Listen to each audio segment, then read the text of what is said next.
नमस्कार दोस्तों, स्वागत है आपका आपके चैनल पर। मेरा नाम है पीयूष और मेरे साथ में है रिया।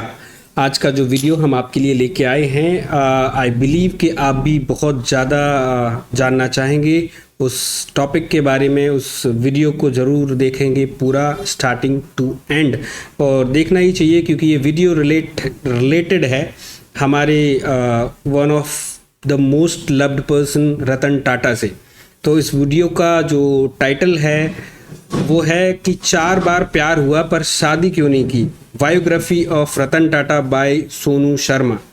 तो बिना टाइम वेस्ट किए फटाफट वीडियो को चालू करते हैं और देखते हैं कि वो क्या रीजंस थे जिनकी वजह से रतन टाटा सर ने पूरी ज़िंदगी शादी नहीं की, और उनके जीवन से जुड़े हुए कुछ अनोखे फैक्ट्स के बारे में भी जानते हैं। वीडियो अच्छा लगे तो उसको लाइक और शेयर ज़रूर कीजिए। चैनल पे नए हैं तो सब्सक्राइब करना बिल्कुल ना भूलें ताकि हम आपके लिए ऐसे अच्छे अच्छे वीडियोस और लाते रहें। चलिए स्टार्ट करते हैं वीडियो को। नमस्कार दोस्तों, सेलिब्रिटीज की अगर बात करें तो मेनली 3 तरह के सेलिब्रिटीज देखते हैं, फिल्म स्टार, खिलाड़ी और पॉलिटिशियन। लेकिन क्या आपने सेलिब्रिटी बिजनेसमैन के बारे में सुना है? सुनने में तो बड़ा अलग लगता है, लेकिन श्री रतन टाटा एक अलग ही तरह के बिजनेसमैन। अमीरों की लिस्ट में कौन से नंबर पर आते हैं पता नहीं, और हमें पता करना भी नहीं, क्योंकि श्री रतन टाटा की लिस्ट ही अलग है। मेहनत, इज्जत, ईमानदारी, नेशन बिल्डिंग, ये शब्द उनसे जुड़ गए। और यही कारण है कि 2009 में भारत सरकार उन्हें पद्म विभूषण से सम्मानित कर चुकी है। यही कारण है कि आज देश भर के लाखों युवा उन्हें एक रोल मॉडल की तरह देख पा रहे हैं। पूरे हिंदुस्तान में शायद एकमात्र ऐसे व्यक्ति होंगे जिनके 0 हेटर्स, कोई उनको नफरत नहीं करता। बहुत लोगों को शायद ये बात नहीं पता होगी कि रतन टाटा एक स्किल्ड पायलट भी है। 2007 में Ratan Tata became the first Indian to pilot an F-16 Falcon, जहाज भी उड़ा सकते हैं। Aviation will always be an area that attracts me. एक इवेंट की पिक्चर अभी हाल में बड़ी वायरल हुई। मैंने जब पहली बार देखी तो आंख में पानी भर आया, जब इन्फोसिस के फाउंडर 77 साल के नारायण मूर्ति ने स्टेज पर जाके उनके पैर छू लिए। इससे आप उनके कद का अंदाजा लगा सकते हैं। कमर्शियली दोनों कॉम्पिटिटर हैं, लेकिन नारायण मूर्ति स्टेज पर जाते हैं और श्री रतन टाटा के चरण स्पर्श करते हैं। कोविड-19 जैसी महामारी के दौरान जब देश में फाइनेंशियल क्राइसिस पैदा हो रहा था, इस दौरान उन्हें 1500 करोड़ रुपए पीएम केयर फंड में दान कर दिए। आनंद फिल्म में राजेश खन्ना का डायलॉग था कि बाबू मोशाय, जिंदगी बड़ी होनी चाहिए, लंबी नहीं। रतन टाटा की जिंदगी लंबी भी है और बड़ी भी। 1937 में पैदा हुए, आज 86 साल के हो चुके हैं, और इन 86 सालों में उन्होंने जो कारनामे किए उनका पूरा लेखा जोखा करने में। ओके, तो ये वीडियो उनके रतन टाटा सर के जाने से पहले का है। ओके, बट अनफॉर्चुनेटली अब हमारे साथ में रतन टाटा जी नहीं हैं। पूरा दिन निकल जाएगा, हफ्ता, महीने निकल जाएंगे, लेकिन अगले 20 मिनट में मेरी कोशिश रहेगी कि उनकी जिंदगी से कुछ विजडम के मोती आपको दे। जब एक गैंगस्टर ने उन्हें परेशान किया तो वे उससे कैसे निपटे? फोर्ड कंपनी वालों ने जब उन पर तंज कसा तो उनका $1 मिलियन रिएक्शन क्या था?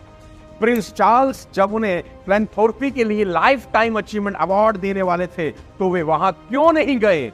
हम उन्हें हीरो की तरह देखते हैं। उनका हीरो कौन है जिससे उन्हें इंस्पिरेशन मिलती है? उनकी नजर में हमारे देश की समस्या क्या है? जब वे टाटा ग्रुप के चेयरमैन बने तो उन पर उंगलियां क्यों उठी? टाटा ग्रुप को इतना बड़ा बनाने में उनकी स्ट्रेटेजीज क्या थी? और सबसे इंपॉर्टेंट बात जो हर भारतीय जानना चाहता है, रतन टाटा साहब ने शादी क्यों नहीं? यह सब और भी बहुत कुछ आज के इस धमाकेदार एपिसोड में। लास्ट तक जरूर बने रहिए।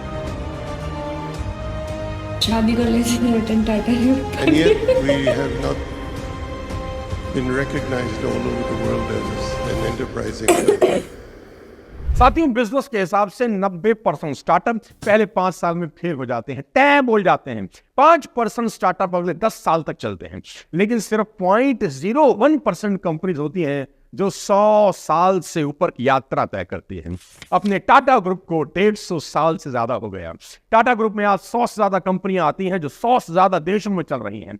इन कंपनियों में सुई से लेकर स्टील तक, चाय से लेकर 5 स्टार होटल तक और नैनो से लेकर हवाई जहाज तक सब कुछ मिलता है। भारत में तो कोई घर ऐसा नहीं होगा जहां टाटा ग्रुप का कोई प्रोडक्ट ना हो। और टाटा का नमक तो बहुत लोगों ने खाया ही है। आज मैं यहाँ टाटा ग्रुप के चेयरमैन रहे रतन टाटा के जीवन की एक ऐसी कहानी बताने जा रहा हूँ जो सभी के लिए इंस्पिरेशन है। रतन टाटा की जिंदगी उतार चढ़ावों से भरी रही। उनका जन्म 28 दिसंबर 1937 को हुआ।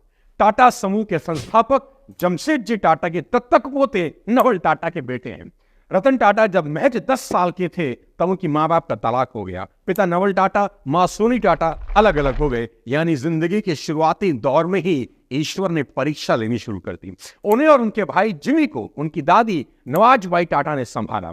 वे मुंबई में टाटा पैलेस में रहते थे। उनके घर एक कार थी, बड़ी बड़ी लाइट वाली, महंगी, तड़कती भड़कती कार। अगर ड्राइवर कभी उन्हें उस कार में स्कूल लेने आता तो वे पैदल वापस आना पसंद करते, बजाय कि उस कार में आने से। दरअसल रतन टाटा बेहद शर्मीले थे। उन्हें अच्छा नहीं लगता था कि ऐसी कार की वजह से सबके नोटिस में आ जाएं। दादी को कहते थे कि आप कोई छोटी दूसरी गाड़ी भेज दिया करो। आज भी अगर आप उन्हें देखें तो उनकी पर्सनैलिटी में वैसे ही सौम्यता दिखाई देती। बात समझने की ये है कि बचपन से अमीर थे। बहुत ही हम्बल, बहुत ही सिंपल। 1955 से 1962 तक अमेरिका में रहे। कॉर्नेल यूनिवर्सिटी से उन्होंने आर्किटेक्चर और स्ट्रक्चर इंजीनियरिंग की पढ़ाई की। अमेरिका में नौकरी करते हुए उनका वहीं लॉस एंजलिस में शादी करके सेटल होने का इरादा था, लेकिन ईश्वर को कुछ और मंजूर था। दादी ने अपनी खराब सेहत का हवाला देते हुए वापस भारत बुला लिया। रतन टाटा ने आईबीएम की नौकरी ठुकराकर टाटा दादी विलन बन गई। दादी विल भी दादी, मतलब दादियों का सबसे मतलब ये वाला उपाय जो है, बहाना, मेरी तबीयत खराब है, बुलाओ और नाती पोते की शादी करवाओ।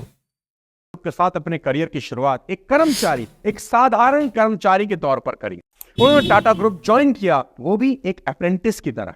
टेल्को, जिसे अब टाटा मोटर कहा जाता है, और टिस्को जो टाटा स्टील है, यहां उन्होंने शॉप फ्लोर वर्कर्स के साथ काम शुरू किया। पैदल ही काम पर जाते थे, सबके साथ लग के लाइन में खाना खाते थे और सबके साथ हॉस्टल में रहते, कपड़े धोते, आम वर्कर की तरह जिंदगी जीने वाले रतन टाटा साल 1991 आते आते टाटा ग्रुप के अध्यक्ष बन गए। 2012 में रिटायर हो गए। रतन टाटा ने अपने 21 साल के राज में टाटा ग्रुप को शिखर पर पहुंचा दिया। कंपनी की वैल्यू 50 गुना बढ़ा दी। वो फैसले लेते गए और उन्हें सही साबित करते गए। As a chairman of Tata group उन्होंने बड़ी बड़ी कंपनी जैसे Daewoo, Corus, Tetley, Range Rover और जैगुआर को टेक ओवर किया। उन्होंने टाटा ग्रुप को एक ग्लोबल ऑर्गेनाइजेशन बना दिया, जिसके रेवेन्यू का लगभग 2/3 हिस्सा इसकी ओवरसीज मार्केट ऑपरेशन से आ रहा था। उन्हें इंस्टाग्राम पर लेकर कौन आया, यह भी अपने आप में एक बड़ा दिलचस्प किस्सा है। कहानी कंपनी के एक बिग बॉस और एक एम्प्लॉय की दोस्ती की। कहानी 2 पीढ़ी के फासले वाले 2 लोगों की दोस्ती की। 2014 में एक जवान लड़का शांतनु टाटा ग्रुप में एम्प्लॉय। एक दिन उसने एक आवारा कुत्ते को सड़क पर मरते हुए देख। उन्हें लगा कि कुछ तो करना चाहिए इस बारे में, तो कुछ दोस्तों के साथ मिलकर एक रिफ्लेक्टर वाला डॉग कॉलर बना दिया, जो रात में चमके और सड़क पर ड्राइव कर रहे लोगों को दूर से ही कुत्तों का पता चल जाए। उनको पता लगा कि उनके इस चमकने वाले कॉलर की वजह से कुत्ते की जान बच गई। उन्हें बहुत अच्छा लगा और उन्होंने इसी का बिजनेस सेटअप करने की सोच ली। एक वेंचर शुरू किया और अपने वेंचर का नाम रखा मोटोपाव।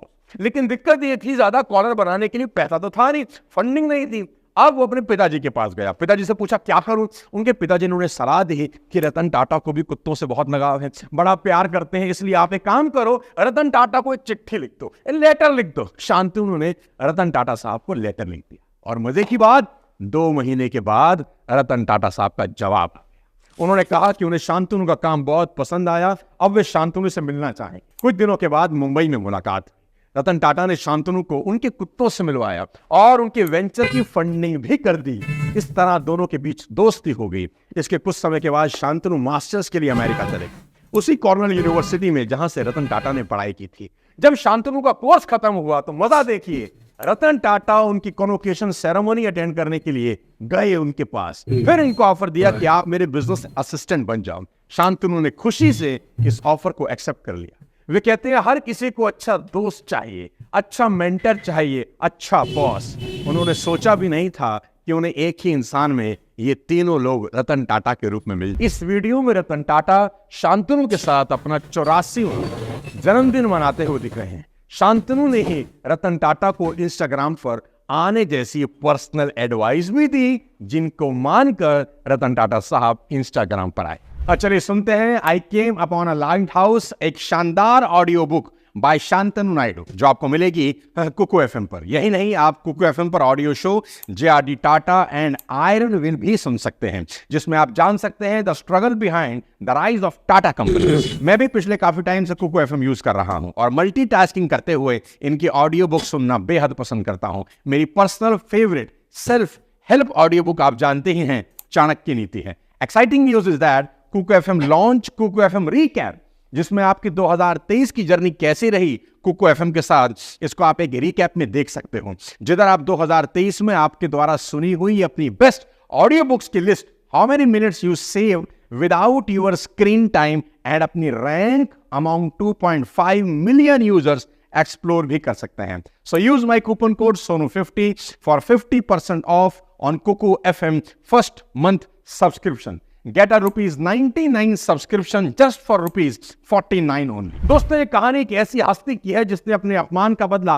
ताव में आकर नहीं बल्कि सफलता के झंडे गाड़ कर लिया। कहते हैं अक्सर लोग अपने अपमान का बदला तत्काल लेने की कोशिश करते हैं, लेकिन महान लोग अपने अपमान को भी अपनी सफलता की सीढ़ी बना लेते हैं। टाटा कंपनियों को नई ऊंचाइयों पर पहुंचाने वाले रतन टाटा पर एक कहावत बिल्कुल सटीक बैठती है। बात है 1998 की, जब टाटा मोटर ने अपनी पहली पैसेंजर कार इंडिका बाजार में उतार दी। दरअसल ये रतन टाटा का ड्रीम प्रोजेक्ट था और इसके लिए उन्होंने जी तोड़ मेहनत करी, लेकिन इस कार को बाजार से उतना अच्छा रिस्पॉन्स नहीं मिल पाया जितना उन्होंने सोचा था। इस वजह से टाटा मोटर्स घाटे में जाने लगी। कंपनी से जुड़े लोगों ने घाटे को देखते हुए रतन टाटा को उसे बेचने का सजेशन दिया और न चाहते हुए भी रतन टाटा को इस फैसले को एक्सेप्ट करना पड़ा। इसके बाद वो अपनी कंपनी को बेचने के लिए अमेरिका की कंपनी फोर्ड के पास गए। दिलचस्प किस्सा है रतन टाटा की जिंदगी का। रतन टाटा और फोर्ड कंपनी के मालिक बिल फोर्ड की बैठक कई घंटे तक चली। इस दौरान बिल फोर्ड ने रतन टाटा के साथ अच्छा व्यवहार नहीं किया और कहा कि जिस व्यापार के बारे में आपको समझ और जानकारी नहीं, उसमें इतना पैसा ही क्यों लगा दिया? ये कंपनी खरीदकर हम आप पर एहसान कर रहे हैं। ये शब्द बिल फोर्ड के थे, लेकिन रतन टाटा के दिल और दिमाग पर छप गए। वे वहां से अपमान का घूंट पीकर इस डील को कैंसिल कर वापस भारत आ गए। बिल फोर्ड का वह अपमानित करने वाला वाक्य उन्हें लगातार बेचैन कर रहा था। उनकी रातों की नींद उड़ गई। बस इसके बाद रतन टाटा ने निश्चय कर लिया कि वो इस कंपनी को किसी को भी नहीं बेचेंगे और लग गए कंपनी को नई ऊंचाइयों पर पहुंचाने के काम। इसके लिए उन्होंने एक रिसर्च टीम तैयार की और बाजार का मन टटोला कि हम फेल क्यों हुए। इसके बाद की कहानी सभी को पता है साथियों। भारतीय बाजार के साथ साथ विदेशों में भी टाटा इंडिका ने सफलता के झंडे गाड़ दिए। तो वही इस घटना के कुछ समय के बाद फोर्ड कंपनी का पतन शुरू हो गया। साल 2008 तक आते आते फोर्ड कंपनियां दिवालिया यानी इंसॉल्वेंट होने के कागार पर पहुंच गई। मौके की नजाकत को समझते हुए रतन टाटा ने फोर्ड की लग्जरी कार लैंड रोवर और जैगुआर बनाने वाली कंपनी JLR को खरीदने का प्रस्ताव रख दिया, जिसको फोर्ड ने स्वीकार भी कर लिया, एक्सेप्ट कर लिया कि ठीक है भाई, हम इसको बेच देंगे। इसके बाद मीटिंग के लिए फोर्ड के अधिकारी भारत आए और बॉम्बे हाउस में वो ऐतिहासिक मीटिंग फिक्स हुई। इसके बाद ये सौदा लगभग 2.3 अरब डॉलर में हुआ। तब बिल फोर्ड ने रतन टाटा से वही बात दोहराई जो उन्होंने रतन टाटा से तब कही थी जब टाटा साहब अमेरिका गए थे, लेकिन इस बार थोड़ा बदलाव था। मुंबई की मीटिंग में बिल फोर्ड के शब्द थे, आप आज हमारी कंपनी खरीदकर हम पर बहुत बड़ा एहसान कर रहे हैं। दोस्तों, यहां सीखने वाली बात यह है कि रतन टाटा अगर चाहते हैं तो अमेरिका में उसी समय बिल फोर्ड के साथ हुई मीटिंग में उनकी बात का जवाब दे देते, लेकिन कहा ना कि महान लोग बातों से नहीं सफलता से लोगों को जवाब दिया करते हैं। आज JLR टाटा ग्रुप का हिस्सा है और बाजार में बेहतर प्रॉफिट के साथ आगे बढ़ रहा है। और फिर एक दिन न भूलने वाला हादसा हुआ, 26 नवंबर 2008 का मुंबई टेरर अटैक, जिसको लश्कर ए तैयबा ने प्लान किया। 26/11 सर्वाइविंग मुंबई। 166 निर्दोष लोगों की जान चली गई, 9 आतंकवादी मारे गए और अजमल कसाब को जिंदा पकड़ लिया गया, जिसको बाद में 2008 में फांसी दे दी गई। इस घटना ने देश के साथ साथ श्री रतन टाटा को भी पूरी तरह से हिला दिया, क्योंकि टेररिस्ट के निशाने पर था टाटा ग्रुप का प्रीमियम होटल मुंबई का ताज। रतन टाटा एक इंटरव्यू में बता रहे थे कि उस दिन मुझे कॉल आया, मुझे बताया गया there is some shooting at Calcutta, कि ताज में गोलियों की आवाजें आ रही हैं। तो मैंने ताज में कॉल किया, लेकिन किसी ने रिप्लाई नहीं किया। उस दिन मैं आधा घर पे और आधा ताज में था और टीवी पर अपनी आंखों के सामने वो सब देख रहा था। दोस्तों यहाँ रतन टाटा का वो रूप देखने को मिला जिसने उनका कद भारतीय दिमाग में और बड़ा कर दिया। बाद में रतन टाटा उस टेंस सिचुएशन में खुद होटल के बाहर खड़े हुए दिखे, लोगों को आश्वासन देने के लिए अस्पताल में खुद उन लोगों से मिलने गए जो इंजर्ड थे, जिन ताज एम्प्लॉइज की जान इस टेरर अटैक में चली गई। उनकी बची हुई जिंदगी की पूरी सैलरी एक साथ उनके परिवार को एक मुश्त दे दी और उनके बच्चों के लिए पूरी दुनिया में कहीं भी एजुकेशन और मेडिकल सपोर्ट बिल्कुल फ्री कर दी। जिंदगी भर के लिए उन लोगों को काउंसलर प्रोवाइड करवाया गया और सिर्फ केवल एम्प्लॉय के लिए नहीं, बल्कि जो लोग होटल के बाहर ठेला लगाते थे, जिनसे टाटा ग्रुप का कोई लेना देना नहीं था, या पैदल जा रहे लोग थे जिनको शायद रतन टाटा जानते भी नहीं थे, या शायद वो शहीद पुलिसकर्मी, उन सब के लिए रतन टाटा ने अपने खजाने खोल दिए ताकि किसी को भी पैसों को लेकर कभी दिक्कत ना आए। साथियों, सरकारों के मुआवजे आने में सालों लग जाते हैं, लेकिन रतन टाटा ने 1 महीने के अंदर ही सबको उम्मीद से भी ज्यादा दिया। कहते हैं नियत साफ हो तो काम करने में समय कभी नहीं लगता। रतन टाटा ने अपनी तरफ से कोई कसर नहीं छोड़ी। ताज को दोबारा ब्यूटीफाई किया गया और पहले से भी बहुत सुंदर बनाया गया कि मानो रतन टाटा टेररिस्ट को एक मैसेज भी दे रहे हैं कि तुम जान ले सकते हो, इमारत गिरा सकते हो, मगर हमारे हौसलों को नहीं गिरा सकते। अब बात करते हैं रतन टाटा सर की शादी को लेकर, जिसका रहस्य हमेशा से बना हुआ है। दुनिया में प्यार बांटने वाला इंसान असल जीवन में अकेला क्यों रह गया? दोस्तों, रतन टाटा ने कभी शादी नहीं की। बताता हूं क्यों। जब वो अमेरिका में थे तब उन्हें वहां की एक लड़की से मोहब्बत हो गई, प्यार हो गया, उम्र ही कुछ ऐसी थी और वे उससे शादी भी करना चाहते, लेकिन तभी उन्हें अपनी बीमार दादी से मिलने के लिए भारत आना पड़ा। वो दादी जिन्होंने बचपन में रतन टाटा को हो जाने दी थी शादी, वो दादी जो उनके दिल के बहुत नजदीक थी, वो भारत लौट रहे थे। उन्होंने उस लड़की से कहा कि चलो चलते हैं भारत, वही शादी भी कर लेंगे। लेकिन उस लड़की के माँ बाप ने उसे इंडिया नहीं आने। क्यों? क्योंकि उस समय इंडिया चाइना वॉर चल रहा है। और बाद में रतन टाटा को पता चला कि उस लड़की ने वहीं पर किसी दूसरे से शादी कर ली। रतन टाटा बताते हैं कि उन्हें 4 बार प्यार हुआ। हर बार ऐसा हुआ कि उनकी शादी बस होने ही वाली थी, लेकिन किसी ना किसी कारण से वो खुद पीछे हट जाते थे। कभी काम में व्यस्त होने की वजह से, कभी शादी को लेकर एंजाइटी की वजह से। वे कहते हैं कि अगर पीछे मुड़कर देखता हूं तो जिनसे शादी होनी थी तो लगता है अच्छा हुआ कि शादी नहीं हुई। अगर शादी हो गई होती तो मामला बहुत कॉम्प्लेक्स हो जाता। रतन टाटा की जिंदगी का एक बहुत बड़ा कमाल का किस्सा है। जब वे टाटा ग्रुप के चेयरमैन बने, उसके 15 ही दिन बाद टेलीकॉम में हंगामा हो गया। कोलंबिया बिजनेस स्कूल में एक टॉक के दौरान रतन टाटा ने इस किस्से के बारे में बात करी। एक गैंगस्टर था जिसने देखा कि ट्रेड यूनियन के पास बहुत सारा पैसा है और वह उस पर कब्जा करना चाहता था। उसके करीब 200 फॉलोअर्स थे, गुंडे बदमाश किस्म के लोग होंगे। प्लांट में बाकी 4000 लोगों को इससे कोई इंटरेस्ट नहीं था। रतन टाटा अपनी कंपनी की गलती ये बताते हैं कि उन्होंने यूनियन को फॉर ग्रांटेड ले लिया। यूनियन को मैनेजमेंट का माउथपीस माना जाता है। इसी के चलते वर्कर्स इस गैंगस्टर के इन्फ्लुएंस में आ रहे थे। उसने कंपनी के 400-500 एम्प्लॉयज के साथ मारपीट शुरू कर दी। लोकल पुलिस के साथ सांठगांठ थी, इसलिए चांसेस थे कि पुलिस के पास जाओ तो भी पुलिस कार्रवाई नहीं करने वाली। फिर वह कंपनी के कुछ अफसरों के घर जाने लगा। रात के 2 बजे मुंह को ढककर डोरबेल बजाता, दरवाजा खुलते ही चाकू मार देता। हमेशा जांग पर चाकू मारता ताकि मरते नहीं। सर्जरी करवानी पड़ती और मैनेजमेंट में एक डर का माहौल पैदा हो गया। उससे स्ट्राइक करवा दी और कंपनी में सब कुछ रुक गया। कई सलाहकारों का मानना था कि कंपनी को इस गैंगस्टर को खुश करना चाहिए, रुपया वगैरह देके सेटल करना चाहिए, लेकिन रतन टाटा ने कहा नहीं, यह सही बिल्कुल नहीं होगा। कोई गैंगस्टर हमें ब्लैकमेल नहीं कर सकता, हम ऐसा नहीं होने देंगे। जानते हैं रतन टाटा ने किया क्या? रतन टाटा ने वर्कर्स को वापस आने के लिए कहा। वर्कर डरे हुए थे कि जो वर्कर काम पर गया तो कहीं वह गैंगस्टर उसके परिवार को चोट ना पहुंचा दे, इसलिए रतन टाटा खुद प्लांट में गए और वहां 3 दिन उन्हीं वर्कर के साथ खुद काम करते रहे और वर्कर धीरे धीरे धीरे धीरे धीरे अब काम पर लौटने लगे। उन्होंने देखा कंपनी का मालिक खुद हमारे साथ काम कर रहा है। गैंगस्टर कहता रहा कि प्लांट बंद है, कोई ना जाए, पर रतन ने इश्तिहार लगवा दिए कि सारे वर्कर काम पर वापस आ चुके हैं, प्लांट बढ़िया चल रहा है, लौट आइए। और सारे वर्कर्स वापस आ गए। आखिरकार पुलिस आई, उससे और उसके साथियों को अरेस्ट किया। हड़ताल खत्म हो गई और गैंगस्टर ने जेल से बाहर आकर कहा कि वे रतन टाटा को जान से मार देंगे। फिर से सलाहकारों ने टाटा साहब को कहा कि इसके साथ पैचअप कर लिया जाए, लेकिन रतन टाटा कहां मानने वाले थे। उन्होंने मना कर दिया कि ऐसे बदमाश लोगों से बात ही नहीं करेंगे। ऐसे हैं अपने रतन टाटा दोस्त। रतन टाटा जमीन से आसमान तक कुछ भी सोच सकते हैं, कुछ भी कर सकते हैं। एक तरफ तो लग्जरी कार्स रेंज रोवर और जैगवार को एक्वायर किया और दूसरी तरफ उसी साल 2008 में दुनिया की सबसे सस्ती कार टाटा नैनो को लॉन्च कर दिया। ये भी एक बेहद कमाल का किस्सा है दोस्तों कि उन्होंने एक इंडियन फैमिली को स्कूटर पर जाते हुए देखा कि एक बच्चा माँ और बाप के बीच में फंसा हुआ था।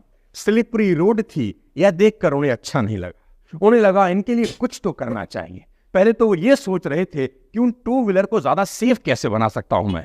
उन्होंने आर्किटेक्चर की पढ़ाई की हुई थी, तो जब भी फ्री होते चित्र बनाने लगते। फिर धीरे धीरे धीरे उन चित्रों में टू व्हीलर की जगह 4 पहिए आ गए और आखिरकार उन्होंने फैसला किया कि नहीं, एक कार ही बनाऊंगा, ऐसी कार जो हमारे देश के सब लोग खरीद सके। और इस तरह शुरू हुई टाटा की लखतकिया कार नैनो।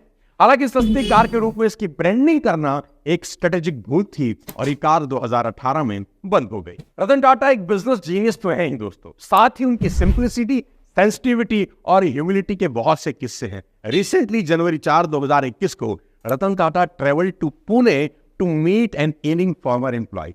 अपने एक पुराने एम्प्लॉय से मिलने वे पुणे उनके घर चले जाते हैं। Soon after his visit, the 86-year-old trended all over the internet। सब इंटरनेट पे सिर्फ रतन टाटा की वो तस्वीरें जिसमें अपने एम्प्लॉय के साथ बातचीत कर रहे हैं पुणे के उनके घर। साथियों, कुत्तों से उन्हें बहुत लगाव है और वे लोगों को प्रेरित करते हैं कि स्ट्रीट डॉग को अडॉप्ट करें। इनफैक्ट उनकी फेवरेट किताब भी कुत्तों से रिलेटेड है। गास पेन की लिखी हुई किताब है the art of racing in the rain. इसमें कुत्ते के पॉइंट ऑफ व्यू से इंसानों की लव स्टोरी दिखाई गई है। फरवरी 2018 में यूके के प्रिंस चार्ल्स रतन टाटा को फिलैंथ्रोपी के लिए लाइफ टाइम अचीवमेंट अवार्ड देना चाहते। वे बकिंगम पैलेस जाने के लिए बिल्कुल तैयार थे, लेकिन तभी उनके कुत्ते टीटो की तबीयत खराब हो गई। देखिए अपने कुत्ते से कितना प्रेम था, वे उसको छोड़कर नहीं जा सके। उन्होंने अवार्ड फंक्शन को ही छोड़ दिया। साथियों, प्रिंस चार्ल्स जैसे इंसान का इनविटेशन सिर्फ रतन टाटा ही ठुकरा सकते हैं। प्रिंस चार्ल्स को जब पता चला तो उन्होंने तारीफ में कहा कि इतने शानदार इंसान है रतन टाटा और इसलिए ही टाटा ग्रुप आज इस बढ़िया पोजीशन में। एक बार एक ऑनलाइन कैंपेन चला कि उनको भारत रत्न दिया जाना चाहिए। इस पर उन्होंने कहा कि मैं आपके सेंटीमेंट की कदर करता हूं, लेकिन मेरी रिक्वेस्ट है कि ऐसे कैंपेन बिल्कुल ना चलाएं, डिसकंटिन्यू कर दिए जाए। वे कहते हैं कि मैं एक इंडियन हूं, मेरे लिए यही बहुत बड़ी बात है।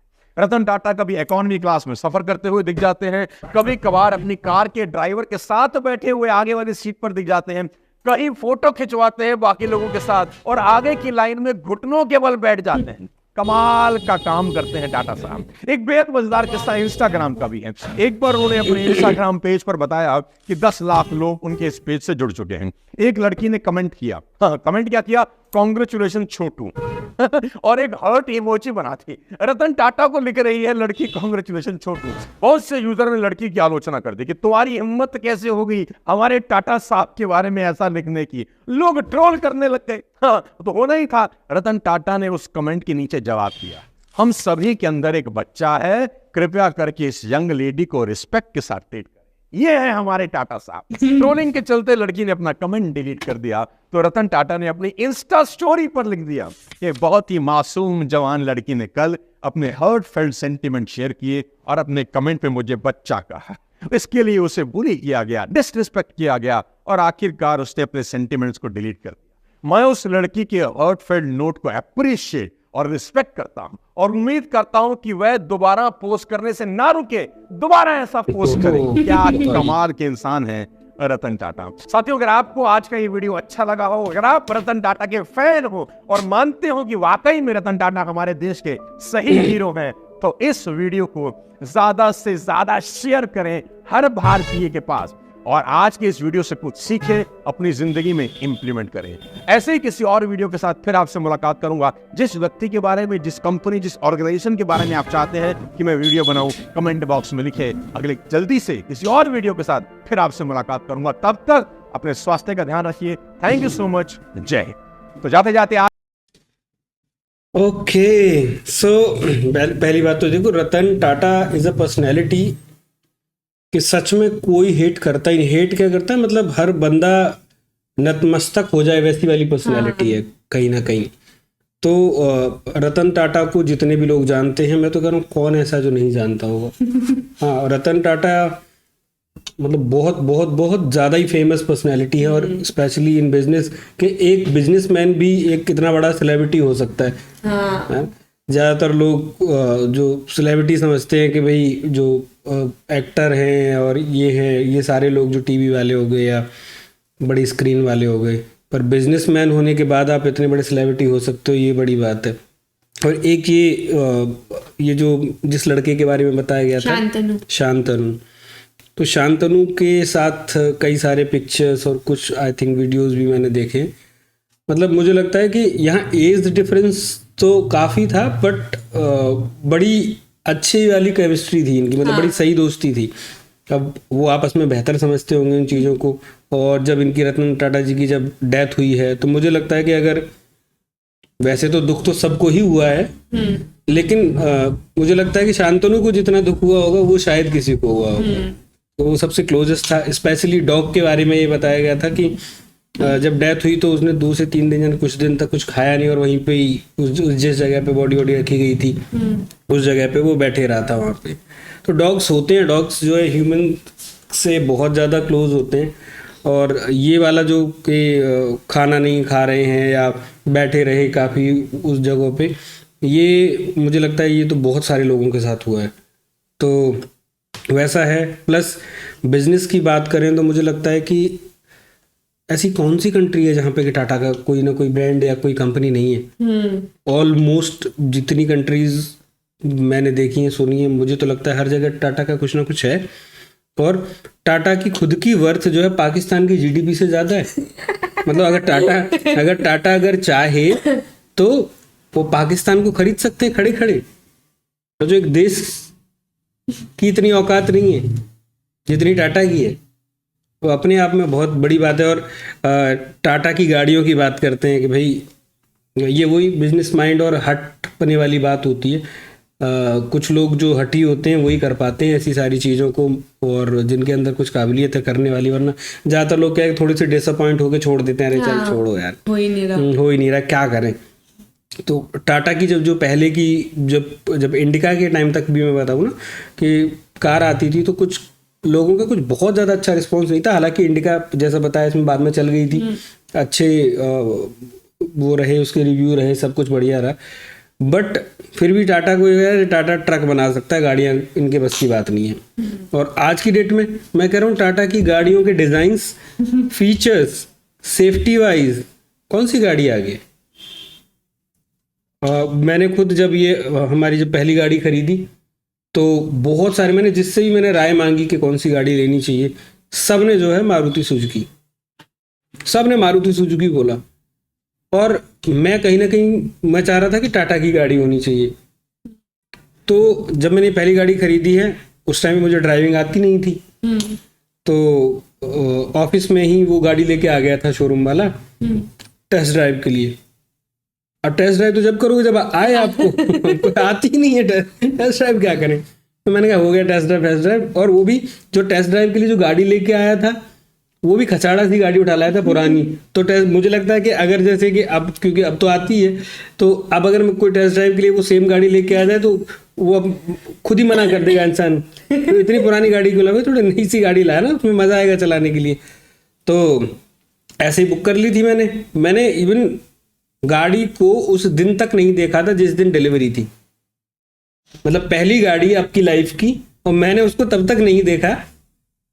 मतलब आज डिलीवरी है, आज फोटो भी नहीं देखा, फोटो देखा था ऑब्वियसली, मतलब मैं विजिट नहीं किया था। हाँ, मतलब शोरूम विजिट नहीं किया था देखने के लिए कि भाई गाड़ी कैसी है, क्या एग्जैक्टली फीचर्स है। जो रिसर्च जो देखना था वो ऑनलाइन स्क्रीन पे देखा, बस गए वहाँ पे जो भी कागज पत्र वाला जो काम था वो किया, पैसे दिए और चलो भाई गाड़ी लेके आया। तो वहाँ से भी उधर से भी चलाने के लिए तब एक फ्रेंड था वो चला के लेके आया। तो ऐसा है। और मैं कह रहा हूँ कि अब तो 5 साल पूरे हो गए इस गाड़ी को। मैं कह रहा हूँ कि टाटा की टक्कर में कुछ है ही नहीं, चाहे तो परफॉर्मेंस वाइज ले लो, फीचर वाइज ले लो, सेफ्टी वाइज ले लो। मतलब गाड़ी चलाते हो इवन एक मतलब यहाँ से दिल्ली से मैं बैठा 250-300 किलोमीटर एक बार में बैठे हुए चले जाओ, ना बैठने वाले को और ना चलाने वाले को ये तकलीफ होती है कि आप इतनी देर से सीट पे बैठे हो। So anyways, Ratan Tata was a great personality और हम सब बहुत ज़्यादा फैन हैं उनके। जहाँ पे भी हैं वो बहुत बढ़िया रहें। बाकी वीडियो कैसा लगा आपको हमें ज़रूर बताइए। अगर आप भी रतन टाटा सर के फ़ैन हैं, उनके बारे में जो भी आप अच्छी बातें हमारे साथ शेयर कर सकते हैं ज़रूर कीजिए। मिलते हैं आपसे एक नई वीडियो में, अच्छा सा कोई और वीडियो लेके आएंगे आपके लिए बहुत जल्द ही। तब तक के लिए टेक केयर, बाय बाय, जय हिंद।